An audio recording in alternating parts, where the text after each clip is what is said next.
Nós vamos dar continuidade à exposição da carta de Paulo aos Efésios. Eu peço que os irmãos abram a Bíblia. Nós estamos na terceira exposição. A semana passada nós fizemos a leitura do capítulo 1 e fechamos no verso 14. Hoje nós vamos ler do verso 15 ao verso 23, mas nós vamos apenas fazer a exposição do verso 15 ao 17. O sermão de hoje será dividido em duas partes.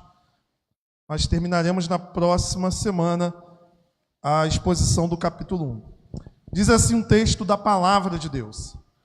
Por isso também, eu tendo ouvido a fé que há entre vós no Senhor Jesus e o amor para com todos os santos, não cesso de dar graças por vós, fazendo menção de vós nas minhas orações, para que o Deus de nosso Senhor Jesus Cristo, Pai da glória, vos conceda espírito de e de revelação no pleno conhecimento dele, iluminados os olhos do vosso coração, para saber de qual é a esperança do seu chamamento, qual a riqueza da glória da sua herança nos santos, e qual a suprema grandeza do seu poder, para com os que cremos, segundo a eficácia da força do seu poder, o qual exerceu ele em Cristo, ressuscitando-o dentre os mortos, e fazendo sentar à sua direita nos lugares celestiais, acima de todo o principado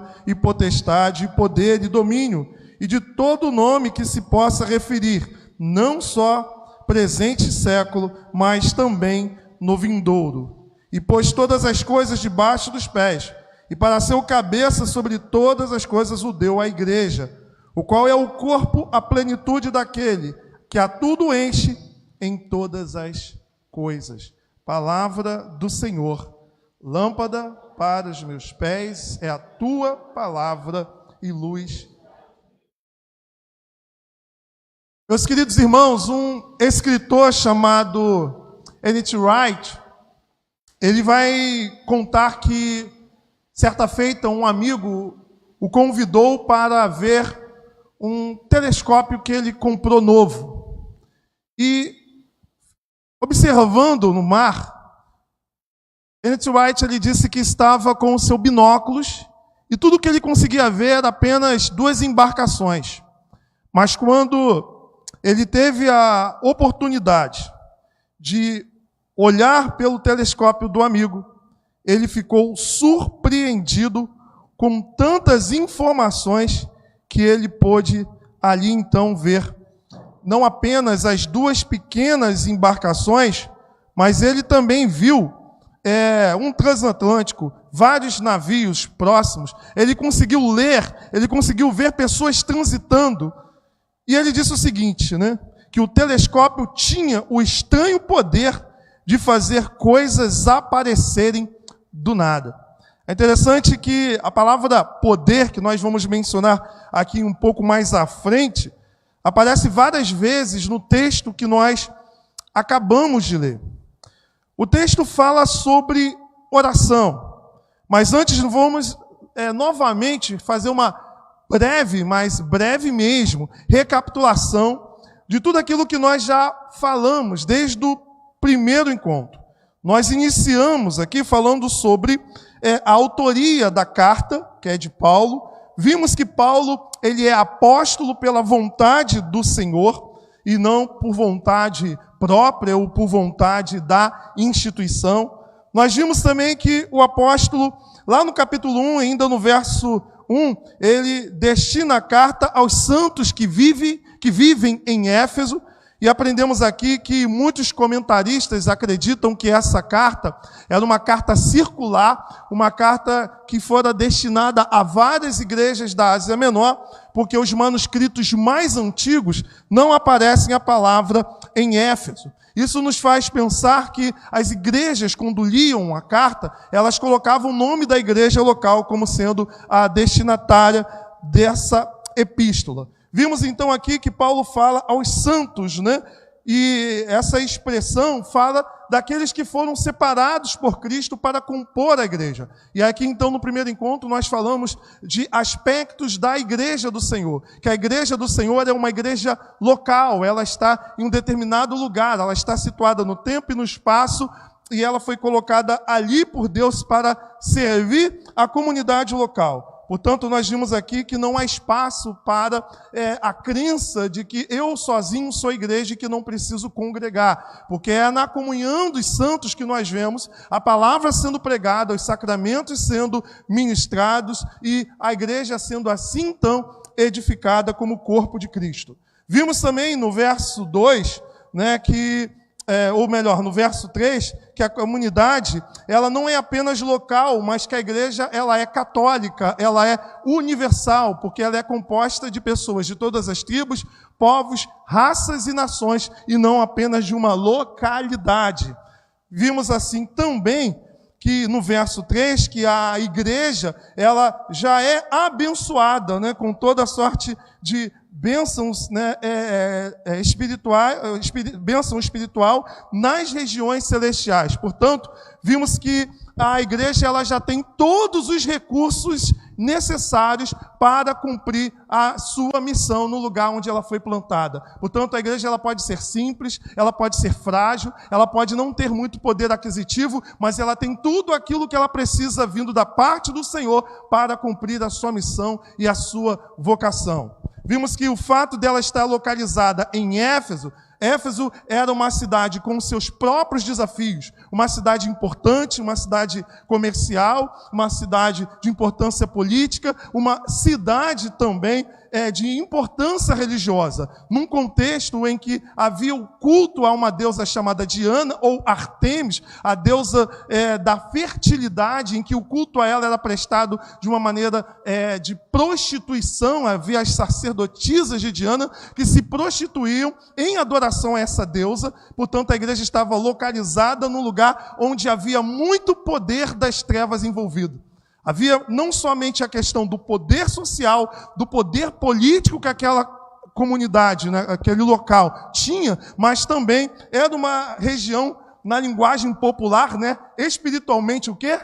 Carregada de muito poder das trevas. Então a igreja ela estava plantada num lugar em que ela precisava, com as ferramentas, as armas espirituais, vencer os principados e potestades no nome de Jesus. Isso nos faz crer que onde nós estamos, temos desafios sociais, temos desafios, né, locais, e temos desafios espirituais, e que não há desculpa para nós não sairmos em missão, crendo que o Senhor já nos capacitou a pregar o Evangelho com ousadia e servir a comunidade com aquilo que Ele tem nos dado. Amém? Amém, irmãos? Vimos aqui também, do verso 4 ao verso de número 14, que essa igreja, que é universal, que é abençoada nas regiões celestiais em Cristo Jesus, ela é uma comunidade composta de pessoas que foram eleitas pelo Pai. Vimos que ela é uma comunidade composta de pessoas que foram compradas, redimidas pelo Filho.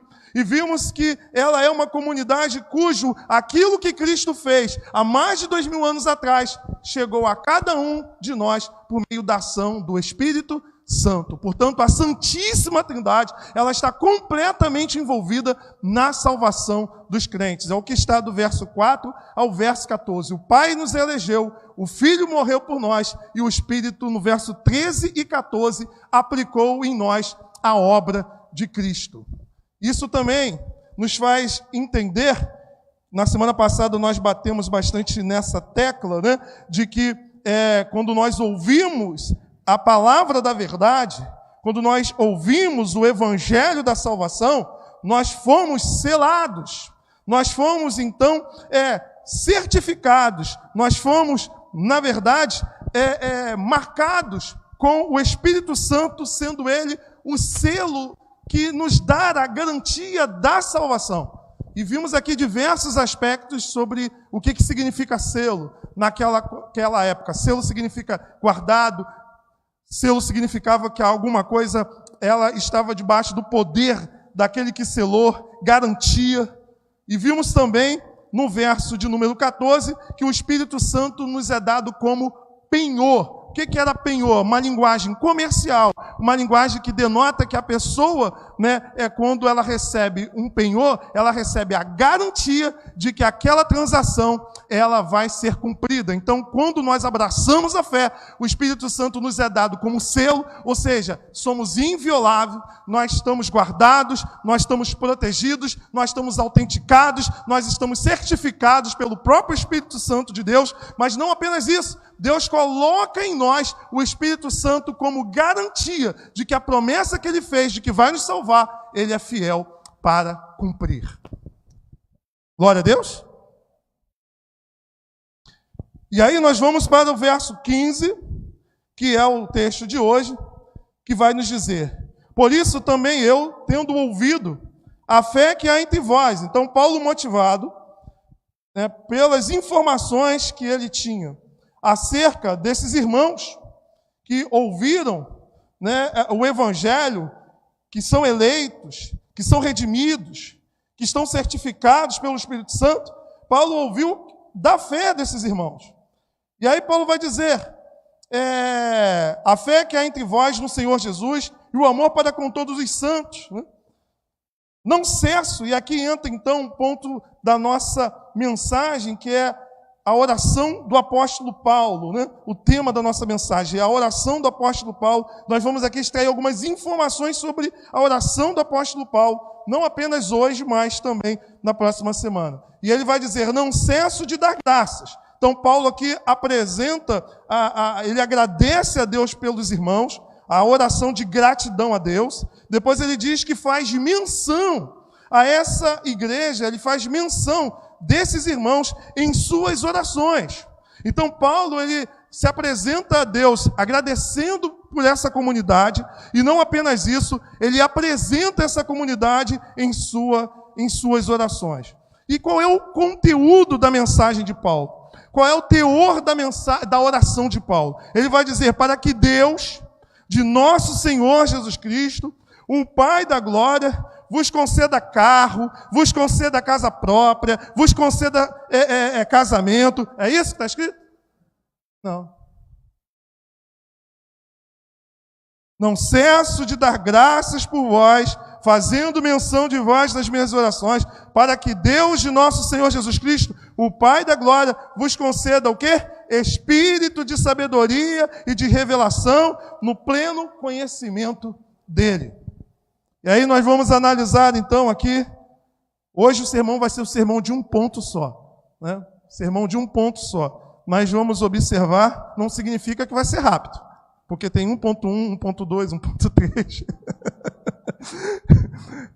Só abrindo um parênteses aqui, tem um irmão, um pastor de uma determinada denominação querida, que um dos fundadores dessa igreja prega em torno de 2 horas e meia, 3 horas.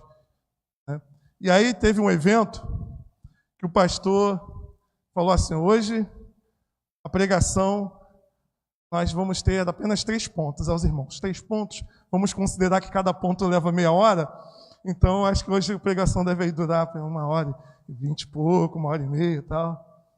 E aí quando o pastor começou a pregar, 1.1, 1.2, 1.3, levou as 3 horas.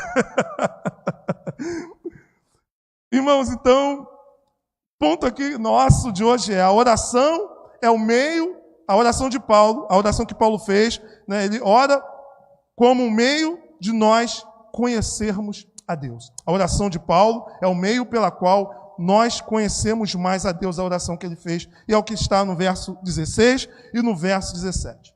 E aí, com isso, eu quero chamar a atenção dos irmãos para algumas questões aqui sobre oração, antes de nós entendermos mais sobre o que Paulo está aqui dizendo.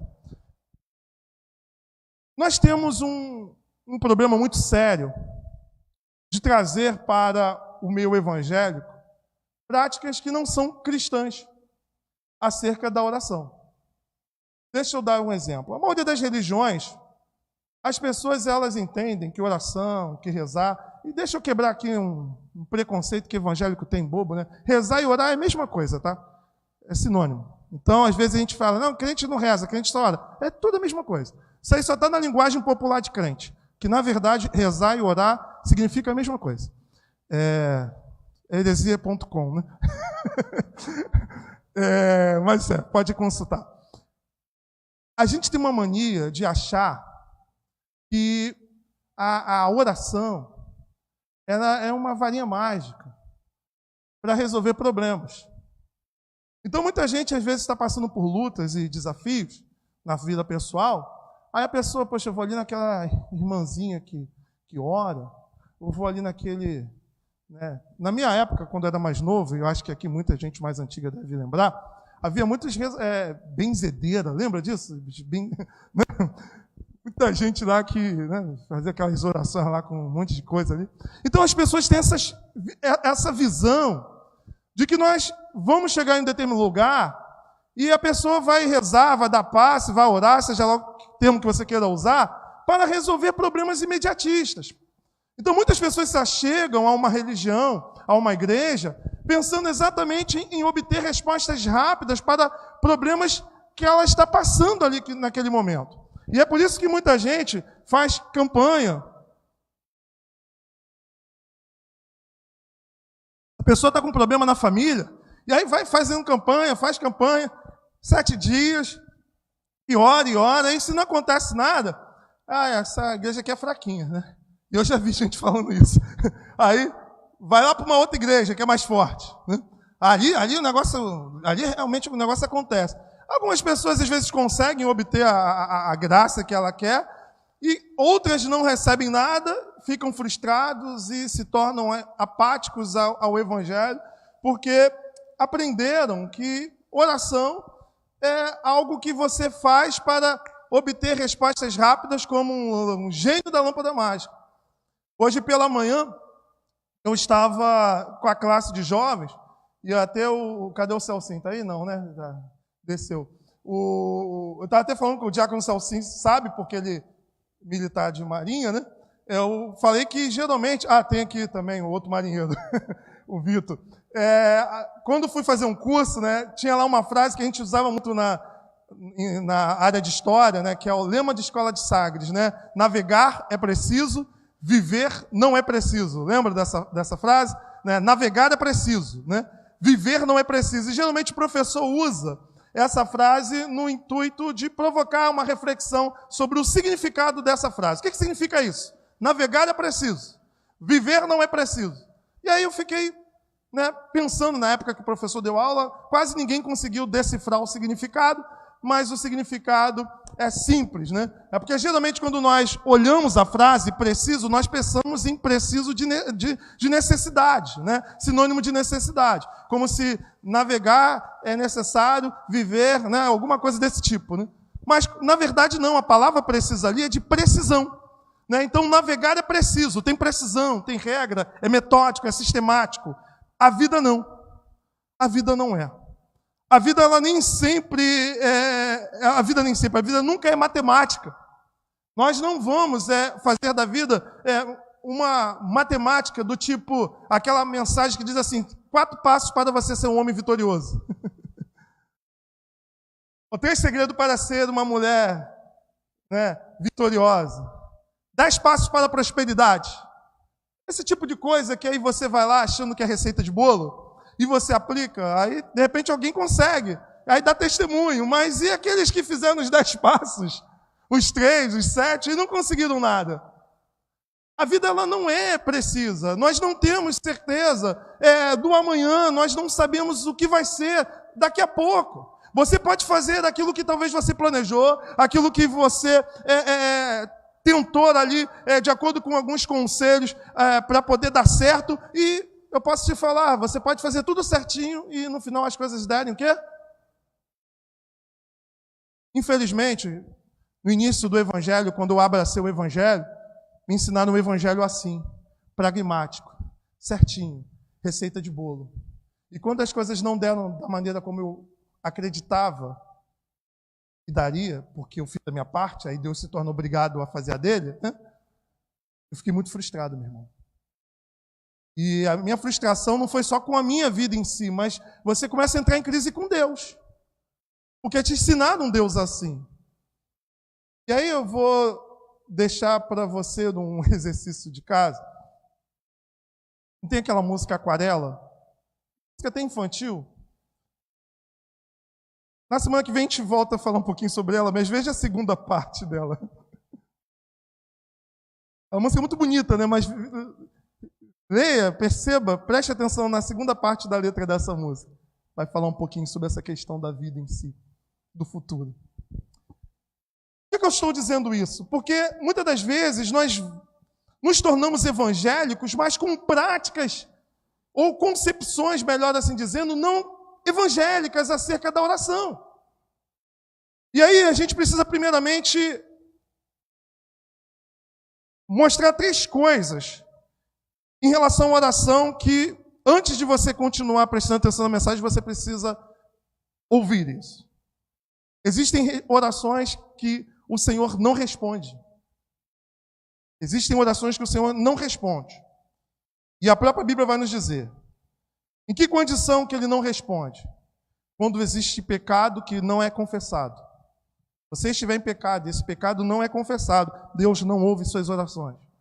Salmo 32, verso 3, vai falar do estado emocional, do estado, né, de depressão que o salmista estava por causa do pecado que lhe pesava.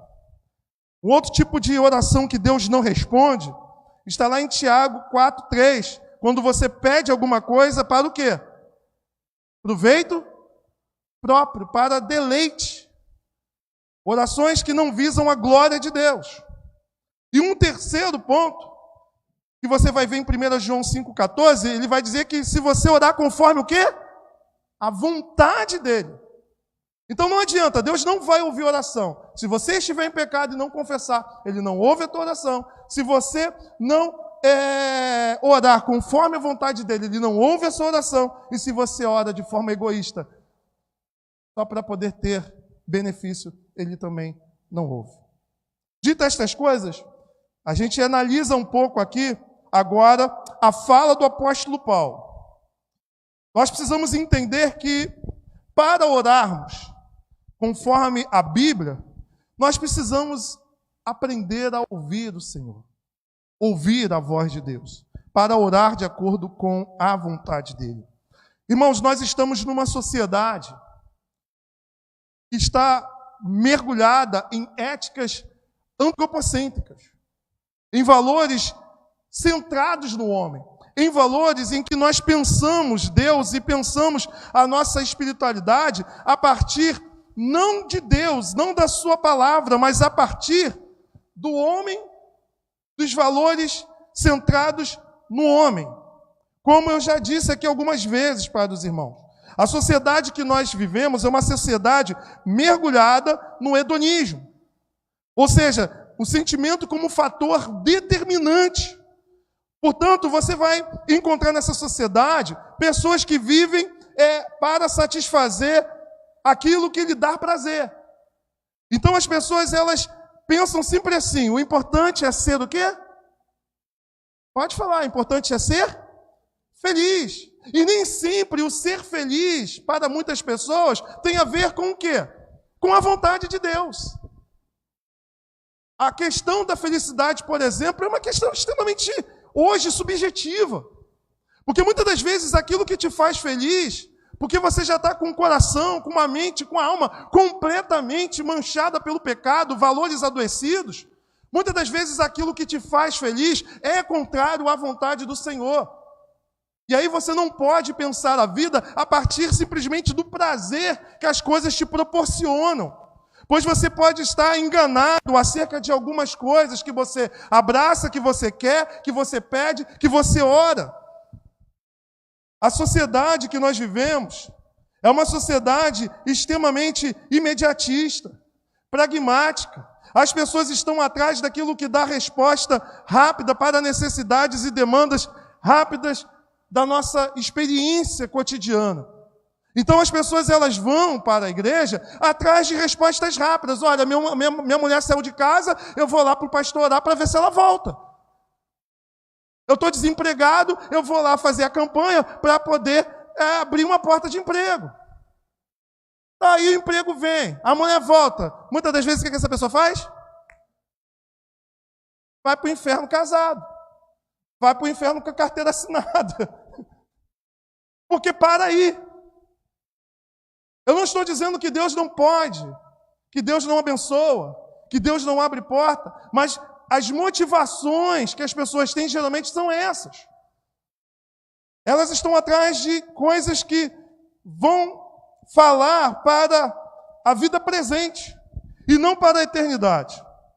Então, quando a gente fala de antropocentrismo, do homem no centro, dos valores, das éticas fundamentadas no homem, o que nós vemos é a felicidade como um fator individual. Ou seja, as pessoas não pensam felicidade no coletivo, no que é certo, mas simplesmente na questão do sentir. Essa é uma sociedade que tem que sentir, tudo tem que sentir. Inclusive a própria experiência com Deus tem que ser sentida.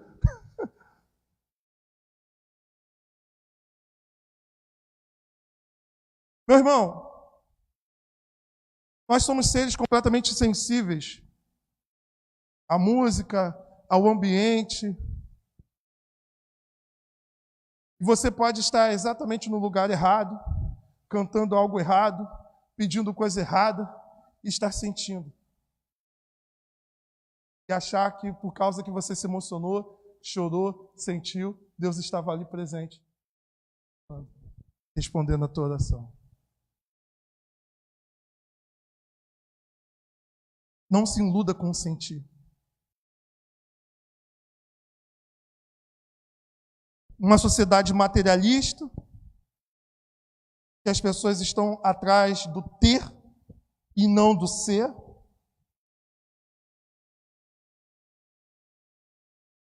E aqui nós podemos encontrar o grande problema da teologia da prosperidade ou da confissão positiva, porque eles ensinam que você pode determinar.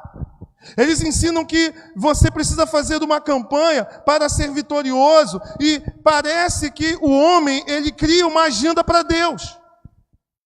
E aí, a pessoa, ela determina, ela diz que você precisa profetizar, ela diz que você precisa liberar a palavra de vitória, que as palavras têm poder. Você já viu isso? Há poder em suas palavras. Se houvesse poder em suas palavras, você diria, vou ganhar na loteria, vou ganhar na loteria. Você chegaria aí para político que você não gosta, morra, morra, morra, morra, morra, morra. Gente, pelo amor de Deus. O poder que as palavras têm tem a ver, talvez, com a pessoa, você, seu feio, a pessoa está mal, né? Aí ela toma aquilo, leva para o coração e fica em depressão. Aí tudo bem. Mas como se a palavra ela tivesse palavra rema, palavra logo, lembra aqui? A palavra rema, como se fosse aquela palavra que... Irmãos, quando aquele leproso chegou até Jesus, ele se colocou de joelhos, lá no capítulo 1, verso 40 de Marcos, e o que ele disse? Se tu o quê? Quiseres, podes o quê? Me purificar. Eu oro para Deus fazer. Eu oro com fé. Entendendo que Ele é o Todo-Poderoso, que conforme nós cantamos aqui, entrego a Ti a minha oração, traz a minha segurança. Tudo isso é fato, é verdade. Mas nós precisamos entender que só teremos aquilo que pedimos se aquilo que nós estamos pedindo estiver conforme a vontade de Deus. Porque se não estiver conforme a vontade de Deus, não adianta, meu irmão. Você pode fazer campanha de 365 dias, como uma criança que chora, chora, chora, para poder mamãe dar chupeta. Com Deus não dá para fazer pirraça. Não dá. Simplesmente não dá. Ou você acha que a oração da igreja de Atos, por Tiago, foi mais fraca do que a oração que ela fez por Pedro? Ela orou por Pedro. Pedro foi liberto. Orou por Tiago. O que aconteceu com Tiago? Morreu.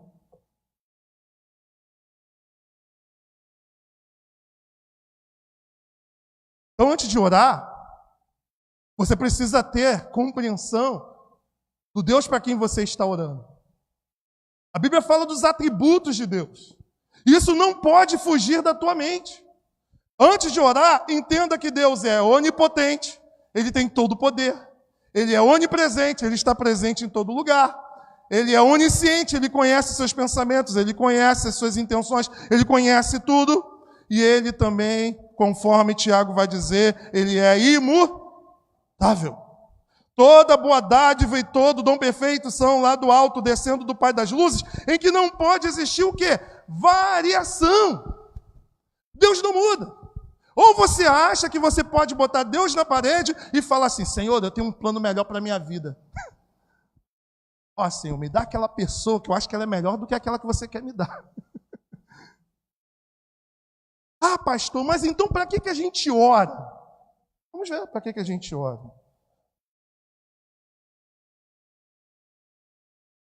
Irmãos, deixa eu falar uma coisa. Para ver milagre é preciso ter o quê? Hein? Preciso o quê? Mas é preciso ter uma fé maior ainda quando o milagre não acontece. E você continua o quê? Servindo a Deus, adorando do mesmo jeito. Navegar é preciso. Mas a despeito de eu não saber do que vai ser do meu futuro, no sentido terreno, mais eu conheço a Deus. Mais eu sei. Todos os momentos da minha vida. Tudo em relação à eternidade, tão certo como o ar que eu respiro, estiver nele. Nesse sentido, nós precisamos entender a oração de Paulo. Paulo ele vai dizer para que a igreja de Éfeso fosse cheia, que ela tivesse o pleno conhecimento de Deus. Então ele ora para que Deus dê sabedoria, para que Deus dê à igreja revelação, conhecimento desse Deus. E é nesse sentido, é nesse aspecto que nós precisamos então aqui entender o primeiro ponto da nossa mensagem, que é o único ponto da mensagem de hoje. Irmãos, quando Paulo diz conhecer a Deus, ele não está tão somente dizendo que nós devemos ter informações sobre Deus.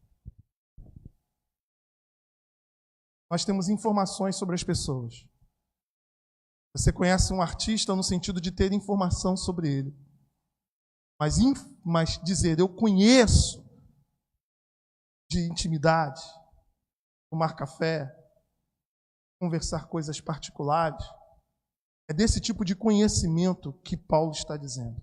Portanto, conhecer a Deus não significa apenas ter informações sobre Deus. O que Paulo está fazendo é orando para que a igreja tivesse conhecimento de Deus, mas conhecimento no sentido de saber quem Deus é. É necessário sim a informação, mas muito mais do que isso. A palavra conhecer aqui no grego vai para além de um simples conhecimento informativo, acadêmico. Há muita gente que conhece a palavra de Deus, que conhece a Bíblia, que lê, mas, no entanto, não é salva. No entanto, não conhece a Cristo no seu sentido mais profundo, de intimidade. E o que Paulo ele está aqui falando é para que a igreja tivesse conhecimento. E o conhecer aqui fala de relacionamento. A Bíblia muitas das vezes usa a palavra conhecer no sentido de intimidade. E intimidade até mesmo, às vezes, sexual. Como, por exemplo, José não conheceu Maria até que Jesus nascesse. Portanto, quando a Bíblia fala de conhecer, é o que Jesus vai dizer lá em João 17,3, que a vida eterna é esta, que te conheçam como o único verdadeiro Deus e ao teu Filho a quem tu enviaste. Portanto, não basta ter informação sobre Jesus, é preciso ter, mas o que Paulo está dizendo vai para além de saber quem Jesus é, mas é se relacionar não com informações, mas com a pessoa de Jesus.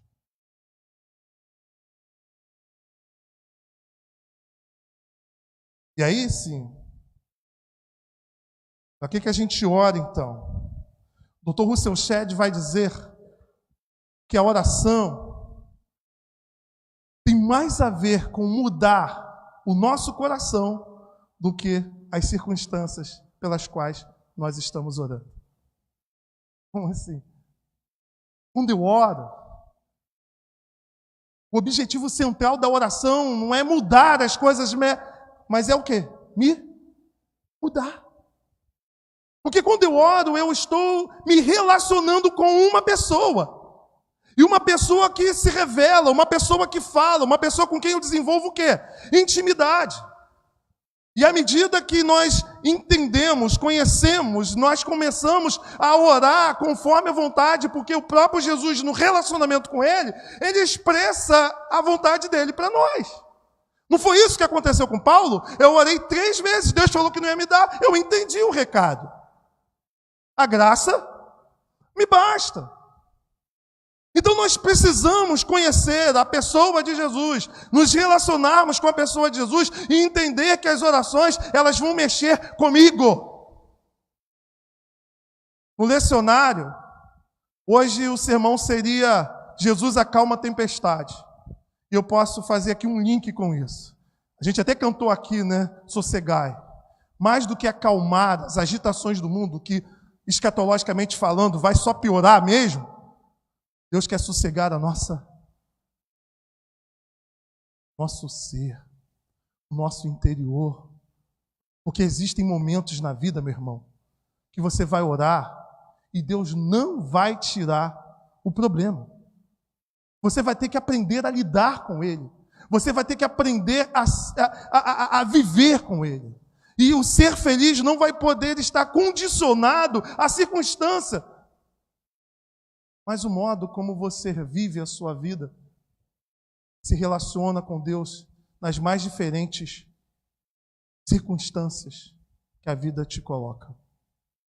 Por exemplo, se uma determinada enfermidade Deus não tirar, você tiver que conviver com ela 20 anos, você vai ser infeliz por causa disso? Mas e quando Deus ele responde com milagres? É porque ele queria mudar o seu coração através da oração, respondendo com milagres. É simples assim. Não é um texto para te desencorajar a orar, mas é um texto para você entender que oração não é vara mágica.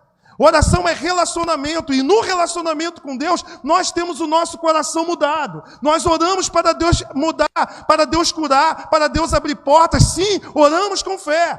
Mas se Deus não responder positivamente às nossas orações, a minha relação com esse Deus, com quem eu conheço pessoalmente, faz com que a minha alma esteja o quê? Em paz e sossegada, mesmo quando as coisas não acontecem da maneira que eu quero. Não se trata, irmãos, de saber quem Deus é, mas de relacionar-se com esse Deus.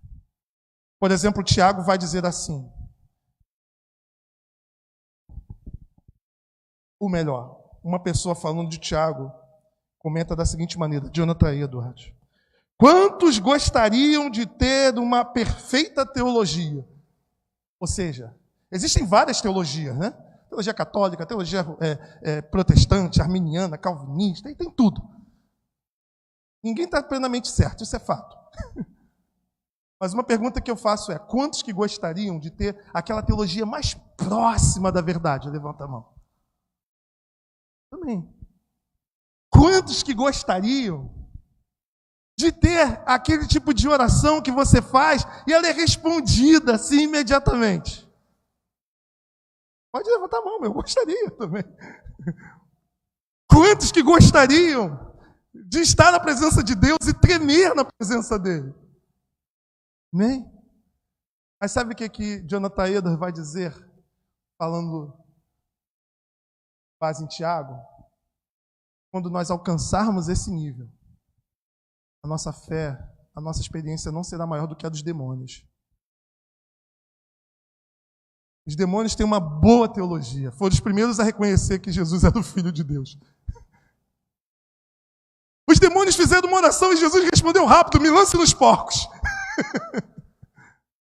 E Tiago vai dizer que credes em Deus. Os demônios o quê?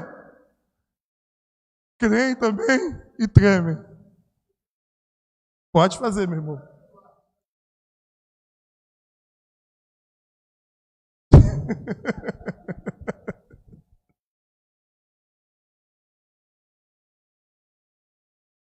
Meu irmão. Mas sabe qual é a diferença que Tiago vai dizer? Não é que você não deva querer isso, mas é como a fé de Abraão. O que difere é relacionamento. Os demônios não se relacionam com Deus. Não se relacionam com Deus. Portanto, orar é conhecer a Deus. Não de informação. Não de doutrina. Não que isso não seja importante, pelo amor de Deus. Mas o que te salva não é o quanto você conhece da confissão de fé. Você pode saber os credos de cabeça, todos eles, e para o inferno recitando cada um. Mas imagina uma senhorinha lá naquele lugar que não sabe ler e escrever. Ela só ouviu falar que Jesus é o salvador da vida dela. Eu lembro do reverendo Augusto Nicodemos, quando foi examinar uma pessoa para ser recebida como membro, e essa irmã, ela tinha vindo do Espiritismo, uma senhorinha, e ela estudou tudo, ela leu tudo que passaram para ela, ela leu. E quando chegou no conselho, ela ficou nervosa, mas ficou muito nervosa, e não conseguiu responder nenhuma pergunta. E depois ela falou assim: olha, deixa eu falar uma coisa, eu estudei, eu li, mas eu não consigo mais pensar em nada. A única coisa que eu quero dizer é o seguinte: eu sei de onde que eu vim, eu sei que eu estava nas trevas, eu sei que era pecadora, e Jesus me salvou, Jesus me libertou, Ele é o meu Senhor. Um olhou para a cara do outro: o que a gente vai fazer, irmãos? Porque é isso que salva, conhecer a Jesus, uma pessoa com quem você precisa se relacionar. E aí a gente parte para o final.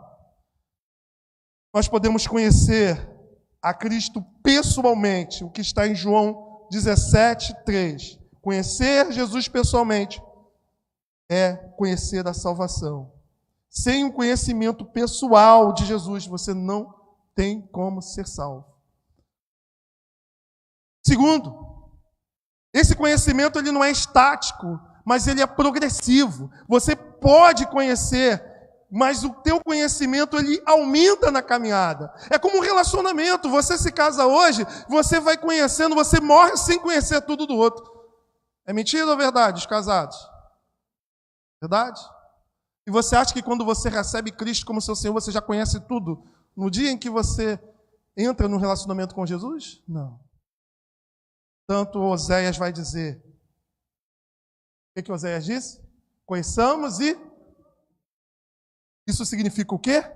Santificação. Quanto mais eu conheço a Jesus e me relaciono com Ele, mais eu me torno o quê? Parecido. Já viu aqueles casais que há uma intimidade tão grande, uma conexão tão grande entre eles, que um parece com o outro? É assim que a gente deve se relacionar com Jesus. Por último, esse conhecimento ele pode ser perfeito. O conhecimento perfeito de Jesus é o que está lá em Coríntios. E é o que é perfeito. O imperfeito não mais. Quando é que o perfeito virá? No retorno glorioso de Cristo, teremos o conhecimento perfeito. E esse conhecimento perfeito é o que nós chamamos de glorificação. Quando Paulo ora, ele ora para que a igreja conheça. Uma igreja que já conhecia, mas que ela pudesse conhecer mais, se relacionar, avançar nesse relacionamento, até conhecer de forma perfeita, que tem a ver com a volta de Cristo. Paulo acreditava que todos os cristãos a quem ele estava ali dirigindo a carta conhecia Jesus.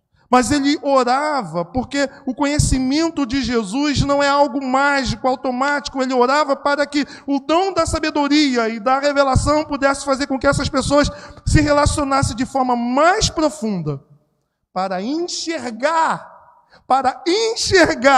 coisas que antes eles não enxergavam. Como N.T. Wright disse logo no início do meu sermão, ele antes olhou com binóculos, viu apenas 2 embarcações. Quando ele olhou com o telescópio, ele viu detalhes transatlânticos, vários navios. Ele conseguiu ler coisas que ali estavam. O que Paulo está dizendo é que possamos conhecer mais a Deus, a fim de vermos coisas que não víamos antes. Que possamos avançar, entendendo que esse telescópio tem um poder de fazer aparecer coisas que outrora não estavam ali. Estavam, mas não eram vistas. Talvez, meu irmão, você só está no início desse conhecimento, mas Deus te chama para o conhecer mais. Oração é conhecer mais a Deus. Intimidade de saber do que orar. Antes de abrir a boca para começar a falar, fique em silêncio e ouve o que o Senhor vai ministrar no teu coração, porque de repente na sua oração o Senhor estará falando com aquele irmão que está recebendo oração. O Senhor estará tratando daquele irmão. Orações que refletem intimidade com Deus, sabedoria. Deus, Ele tem a gente não apenas como servos, mas como amigos. E amigos contam segredos do coração. Amém? Amigos contam segredos do coração. Jesus quer contar segredos para você. Que você o conheça mais. Amém, irmãos?